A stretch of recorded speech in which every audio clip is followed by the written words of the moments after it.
Maghali ka dito, brother. May gusto daw mag-Muslim. Gusto ka raw mag-Muslim, brother. Di interview. Palitan mo muna ng battery. Taga saan po kayo sa atin? Sa Quezon City po. Ini-interview kita, brother, dito dahil palabas namin sa YouTube at Facebook. Opo. At maraming nag-issue na drama-drama daw. Drama namin. Ibig sabihin na kami lang Muslim dito, nagdrama-drama. So, yung interview ko, ikaw mismo makapapatunay sa kanila na hindi po ito drama. Opo. Ano po bang dahilan na ikaw po yung gustong mag-Muslim? Una po, bilang isang Kristiyano, naguguluhan po ako sa mga lumalabas na kung ano-ano mga religiyon at kung sino yung pinasamba. Matagal ko na rin pong tinatanong sa sarili ko, sino pa talaga yung tunay na Diyos. sasambahin na Diyos. Base po doon sa mga binibigay sa akin ng mga babasahin, mga kaibigan ko rin. May mga kaibigan akong mga Muslim din, nagsishare din sa akin. Yun din naging kaliwanagan sa akin na iisa lang talaga ang dapat sambahin. Ano po pangalan natin, brother? Nick po. Nick Abundo.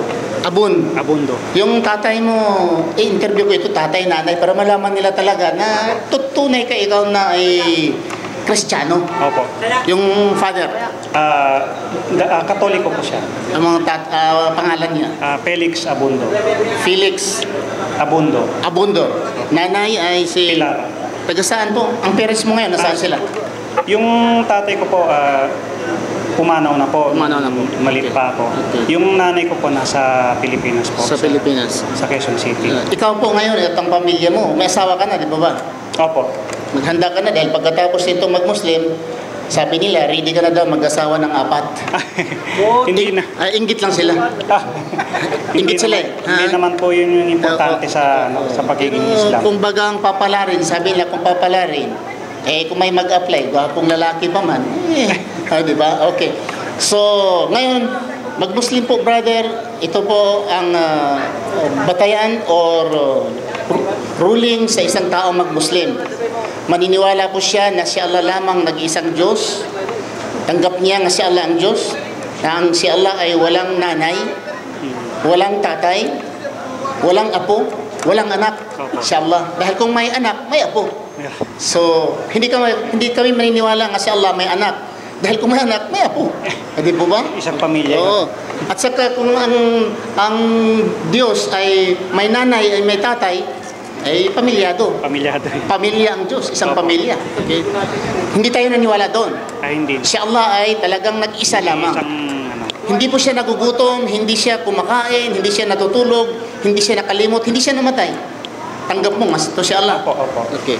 At tanggap mo rin na si Jesucristo ay siya ay sugo at propeta ni Allah. Opo. Okay. Hindi siya anak ni Allah. Dahil ang sabihan na si Jesucristo daw anak ng Diyos, mali. Bakit? Kung si Jesucristo ay anak ng Diyos, ang nanay niya, sino? Si Maria. Opo. Ano ang tatay ngayon? Ang Diyos. Si Maria at ang Diyos, anong relasyon nila? Hindi po ba? Pero hindi natin tanggap. There is no single Christian who will accept that God has wife. But they will accept, who is the mother of Jesus? Mary. Who is the father of Jesus? God. What is the relationship between God and Mary? Hindi sila masasagot. Hindi nila masasagot. Imagine, magkakaroon ka ng anak, hindi kayo kasal. Anong tawag ni Jesucristo? Di ba ba? Aywan ko kung saan baliktad yata yung nagbabasa ng Biblia. Baliktad yata ang Tornelio ba? Ay, may mga Biblia kaming dala-dala dito. At kung sino magpapatunay na si Jesucristo ang anak ng Diyos, ito, may marami ditong Biblia. Saan mabasa sa Biblia? Kasi Jesucristo sabi, I am the Son of God. Wala. In fact, ang unang nakakilala ni Jesucristo na anak ng Diyos, si Satanas eh. Sa Mateo, Kapitulo 4, versikulo 1 hanggang sa 3, ay si Satanas, ang unang kumikilala na siya anak ng Diyos. Yung mga taong kumikilala ni Jesucristo pala na anak ng Diyos, kakampi ni Satanas. Dahil si Satanas, ayon ni Satanas, kung ikaw anak ng Diyos, gawin mo itong batong tinapay. Kumikilala sa kanya, una si Satanas. At sino mang magsabi ngayon, si Jesucristo ay anak ni Satanas, anak ni Satanas, anak ng Diyos, kampi ni Satanas, sa Biblia. So, if any minister, pastor dito nakakarinig, I challenge him. Where in the Bible Jesus Christ said, I am the Son of God? Sa Biblia, marami. I am the Son of Man, Son of God. Jesus Christ is a prophet of God. I am the Son of Man. Almost 100 times, he said, I am the Son of Man. Where in the Bible Jesus Christ said, I am the Son of God? Nothing. Wala. Okay? Ito, brother, tanggap mo si Kristo ay sugo at propeta. Hindi ako nagagalit sa iyo. Hindi po. Nagagalit ako sa mga taong nagbabasa ng Biblia tapos hindi man nakakaintindi. Okay? At tanggap mo rin si Prophet Muhammad sallallahu alaihi wasallam na siya ay sugo ng Diyos. Opo. Katapusang sugo ng Diyos. Opo. Si Muhammad. Okay? Oy, Mr. Wendell, yung kalaban ko sa Katoliko na talagang daya, magkipagdebate, Katoliko, mag-Muslim. Naku, Katoliko, mag-Muslim. Saan kayo makakita ang Muslim nag-Katoliko? Ha? Saan kayo makakilala ng Muslim nag-Sabadista? Ha? Muslim tapos nag-Jehovah's Witness. Muslim nag-born again. Pero dami nyo nakikita. Pastor, pare, ebanghilista. Nag-Muslim. Hindi dahil nag-asawa sila ng dalawa, kundi 4. Ay, mali pala eh. 2 pa lang asawa ko. Okay. Pero wala namang problema kung 4 legal, di ba? Okay. Bagitong kito sa Arabic, brother, tapos pagkatapos dito, Muslim ka na. Payag ka. Okay. Anong pangalan niyo? Limutan ko. Nick po. Nick. Okay. Yan o. Wala na. Kahit wala ng kamay-kamay dyan. Okay na lang. Ashhadu. Ashhadu. Allah. Allah. Ilaha. Ilaha. Illallah. Illallah. Wa ashhadu. Wa ashhadu. Anna. Muhammadan. Muhammadan. Rasulullah. Rasulullah. Wa ashhadu. Wa ashhadu. Anna. Isa. Isa. Rasulullah. Rasulullah. Raditu. Raditu. Rabban. Rabban. Wa bil Islam. Wa bil Islam. Dinan. Dina. Wa bi Muhammad. Wa bi Muhammad. Sallallahu alaihi wasallam. Sallallahu alaihi wasallam. Nabiyan. Nabiyyan. Wa rasulan. Wa rasul. Wa baritu. Barit. Min kulli. Min kulli. Dinin. Din. Yukhalif. Kali. Al-Islam. Al-Islam. Takbir. Allahu Akbar. Welcome. Allahu Akbar. Muslim ka na, brother, ha? Salamat po. Okay, welcome to Islam. Alhamdulillah, madali. Ako na kamustahin na. Okay. Alhamdulillah. Dito ka na. Bunso, ito.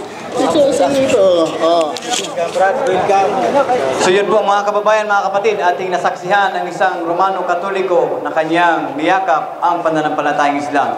Ito po ang kagandahan ng Islam. Wala pong sapilitan, kusa niyo pong tinanggap ng kanyang puso ang pananampalatayang Islam. Ang Islam po ay ang pagtalima, pagsuko, pagsunod sa nag-iisang dakilang tagapaglikha na si Allah subhanahu wa ta'ala. Naway siya'y biyayaan at gabayan sa pananampalatayang Islam. So yun po mga kababayan, sa pananampalatayang Islam, napakasimple lang po ang pagpasok. Wala pong mahabang seremonya. Ikaw po ay hindi ilulublob sa tubig na pag ikaw ay malulunod na, tatanungin ka, nakita mo, sabihin mo, oo, hindi po ganon. Dito po, ikaw lamang ay magsasaksi na walang ibang Diyos na dapat sambahin kundi si Allah subhanahu wa ta'ala, at ikaw ay magsasaksi na si Propeta Muhammad sallallahu alaihi wasallam ay ang katapusang sugo, at ikaw rin ay magsasaksi na si Propeta Jesus, sumakanya nawa ang kapayapaan, ay isang sugo at propeta lamang. Hindi po siya Diyos at hindi rin siya anak ng Diyos. Yan po.